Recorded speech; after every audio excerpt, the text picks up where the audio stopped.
દિલ્હી, ગુરુગ્રામ, જોધપુર, હૈદરાબાદ, પુણે અને કોલકાતા સહિત 13 સ્થળોએ ઈડીએ દરોડા પાડ્યા. સાયબર ફ્રોડ કેસમાં રોકડ અને ક્રિપ્ટોકરન્સી જપ્ત કરી. પ્રવર્તન નિદેશાલયે 28 નવેમ્બરથી 30 નવેમ્બર સુધીમાં દિલ્હી, ગુરુગ્રામ, જોધપુર, હૈદરાબાદ, પુણે અને કોલકાતા સહિત 13 સ્થળોએ દરોડા પાડ્યા.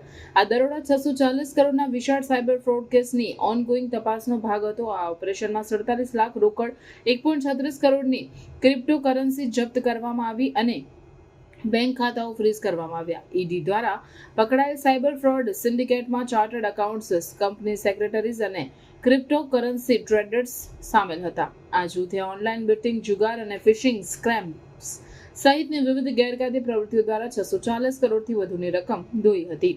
આ રકમ ભારતના 5000થી વધુ મ્યુલ બેંક ખાતાઓ મારફતે ફનલ કરવામાં આવી અને ત્યારબાદ યુએઈ આધારિત પેમેન્ટ પ્લેટફોર્મ PYYPL પર ટ્રાન્સફર કરવામાં આવી.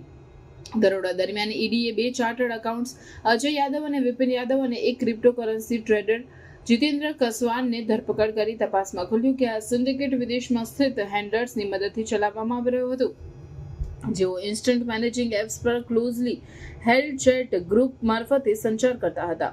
મ્યુલ ખાતાઓ ખોલવા, રોકડ પરિભ્રમણ અને ક્રિપ્ટોકરન્સી ખરીદી અંગેના સૂચનો આ ગ્રુપ્સ મારફતે આપવામાં આવ્યા હતા. ઈડીના સર્ચ ઓપરેશન્સ દરમિયાન સેંકડો ડેબિટ કાર્ડ્સ, ચેકબુક્સ, એટીએમ કાર્ડ, પાન કાર્ડ્સ, ડિજિટલ સહી અને ટ્રસ્ટ વોલેટ સિક્રેટ ફ્રેઝીસી મળી આવ્યા. ઉપરાંત બેંક ખાતાઓમાં ડેબિટ અને ક્રેડિટ ટ્રાન્ઝેક્શન અને ક્રિપ્ટોકરન્સી ખરીદીની વિગતો ધરાવતા 2000થી વધુ દસ્તાવેજો જપ્ત કરવામાં આવ્યા અને હાલમાં તેની વિશ્લેષણા કરવામાં આવી રહી છે.